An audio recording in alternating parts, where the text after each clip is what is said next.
I don't ever remember Dad being irrational. I'm pretty sure he was rationally mad.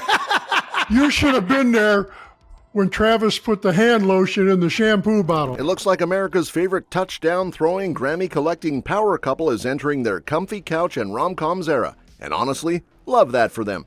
Travis Kelce and Taylor Swift, who have been laying pretty low since the whole Super Bowl heartbreak earlier this year, are trading paparazzi flashes for popcorn nights. Yup, while we were rewatching The Office for the 47th time, these two have been plotting a much more iconic screening, Pretty Woman. That's right. Richard Gere, Julia Roberts, the polka dot dress, the bathtub scene, you get the vibe. I mean, I don't think I've seen Pretty Woman. Pretty Woman. I think I actually saw this not too long ago. What about Wild Wild West? I mean, I think it's secretly a great movie that people have just decided to shit on. Word on the street, or more accurately from a very chatty podcast mic, is that Pretty Woman has been chilling on their must-watch list for a while now. Trav casually dropped the bomb on his podcast with bro Jason, where they were supposed to talk football, but somehow detoured into movie night plans. And let's be real, can you even imagine Kelce reacting to the polo match scene? Taylor better be recording. While they've definitely dialed down the red carpet strolls and headline-grabbing PDA this year, sources say it's not an Issues in Paradise vibe, it's a let's not let the public watch every bite of our sushi vibe.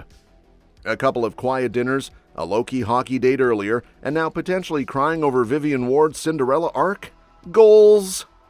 And while Pretty Woman is next on the docket, the couple's also gearing up for the July release of Happy Gilmore 2. Yes, Travis somehow landed a cameo in the sequel. But before he hits our screens in Happy Gilmore 2, he's making headlines for a very different kind of performance, this one involving, a bathroom and a sense of humor that might have peaked in middle school. So apparently during a casual family hangout, Travis decided it was the perfect time to channel his inner prankster and pull a stunt that had everyone, from Jason to Papa Kelce, shook. Let's just say this wasn't your classic whoopee cushion moment. Nope. This was gross enough to have Swifties side-eyeing their idol's boyfriend and wondering if Taylor should be hiding her fancy shampoo behind lock and key. On the latest episode of their podcast, Travis dished the full story like it was the funniest thing ever, while Jason sat there looking like a man who'd seen things he could never unsee. And Papa Kelce? He was not amused. Think dad rage meets why are my grown sons like this? One insider said the poor guy looked like he aged 5 years in 5 minutes, and honestly, I believe it. I looked at you and I was like, oh shit, what did I do? Your hair looked like it was glued together, like you had just washed your... Yeah, Travis looked at me and boom, he's out of there. Social media, as expected, went full chaos mode. People were dragging Travis for being the embodiment of little brother energy, calling the prank evil, disgusting, and peak frat house behavior. Meanwhile, others were joking that Taylor might rethink those cute stay-in date nights and start installing motion sensors in the bathroom. Some fans are still laughing, some are horrified, and some are just like, please let this man not be unsupervised near plumbing ever again. Now the big question floating around is whether Taylor's going to laugh it off as boyish charm or slowly slide her skincare into a safe. Sources say she's aware of the prank, and while she hasn't publicly reacted, people close to the couple think this might be one of those moments where she's questioning if she signed up for a rom-com or a slapstick sitcom. And just when you think things can't get messier than a bathroom prank on viral, enter legal drama, Friendship Edition. Yup, Taylor Swift is once again being dragged into It Ends With Us. Not the movie, but the actual behind-the-scenes chaos between Justin Baldoni and Blake Lively. It's giving courtroom soap opera with a side of group chat receipts. A judge just granted Baldoni's legal squad the green light to go poking around in Swift's text messages with Lively, and the Swifties are already lighting candles for their Queen's iMessage history. Apparently, the texts are supposedly related to the film and this wild legal saga involving AB claims, defamation, and, let's be honest, a whole lot of pettiness. Insiders are saying Baldoni's been itching to get those messages for a while now, like since August 2024 levels of petty. First, they subpoenaed Taylor, then backed off, and now they're trying again through the back door by targeting her chats with Lively. Bold move, messy move, peak I need a distraction move. Meanwhile, Blake's team is swatting at Baldoni's camp like flies at a picnic, accusing them of using Taylor for clout and calling the whole situation a publicity stunt wrapped in legal jargon. The vibe? very leave my famous bestie out of this. Apparently, Lively even tried to negotiate some kind of text-for-video exchange, like it's Pokemon cards or something, but Baldoni's team wasn't having it. To make it worse, or funnier depending on your sense of humor, Baldoni once accused Lively of using her friendship with Taylor to pressure script changes, and even claimed she called Taylor and Ryan Reynolds her dragons, like Daenerys-level dragons. Real chill, definitely not extra at all. And now with court orders flying and PR teams hurling metaphors like dodgeballs, Taylor's name is smack in the middle of a legal battlefield she probably never wanted to be part of. And while that courtroom drama is still simmering, another old rumor just got yanked back into the microwave, this time starring Olivia Rodrigo and the legendary Bluebird Cafe, with Taylor Swift once again pulled in like a magnet to pop culture drama she didn't even RSVP to. So here's what went down.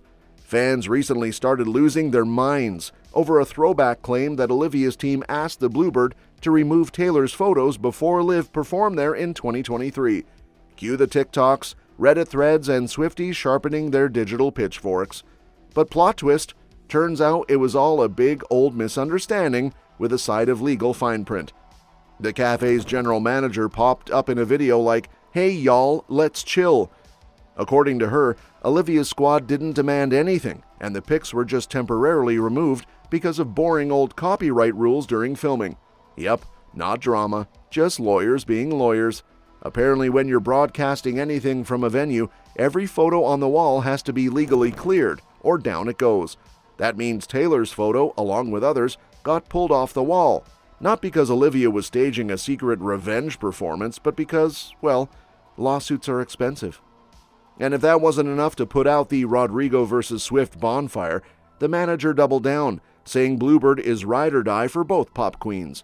No beef, no shade, just two very famous artists who've both blessed the same tiny Nashville stage, one with sparkles, the other with angst and Doc Martens. Still, fans couldn't resist digging up old receipts, like those songwriting credit controversies over Deja Vu and One Step Forward, Three Steps Back. But even back then, Olivia was insisting she's got no bad blood with anyone, and the only drama she's interested in is the one she writes into her lyrics. So yeah, no takedown requests, no feud, and definitely no back alley Swiftie sabotage. Just copyright lawyers stealing the spotlight again. Meanwhile, someone else is stepping back into the spotlight, shoulder pads and all. Yep, Travis Kelce is officially not retiring. The man's hanging up absolutely nothing except maybe that emotional baggage from the Chiefs' Super Bowl beatdown. After getting stomped by the Eagles like it was a National Geographic documentary on predator versus prey, there was a whisper campaign that Kelce might be calling it quits. But nope. He took a hot second to do a little soul-searching, maybe sobbed into a protein shake, and decided he's not done throwing bodies and catching passes just yet. Sources say the idea of retirement crossed his mind, but not in a serious candlelit bath kind of way. More like, should I become a full-time podcast guy with a soft spot for rom-coms, or keep getting smashed by 300-pound linebackers for fun? And shocker, he chose violence. Again. He admitted he needed some emotional detox post-Super Bowl loss before making any life-changing decisions. Understandable. You don't make retirement calls when you're still rage texting the group chat and side-eyeing Gatorade bottles. But after the fire in his chest simmered down and wasn't just heartburn, he realized he still got that let's run it back energy. And let's be real, 35 might be considered football grandpa age, but Travis insists he's still got gas in the tank and possibly even some turbo left. His performance last season wasn't vintage Kelce, but he's not ready to be put out to pasture just yet. In his own words, sprinkled with the kind of PG-13 spice only he can deliver, he's not just staying, he's coming back swinging, aiming to be even better than last year. So it's confirmed. No early retirement, no golden rocking chair moment. The bromance with Mahomes lives on, the jersey stays on his back, and the Super Bowl chase continues. Share your thoughts in the comments below, and we'll see you next time.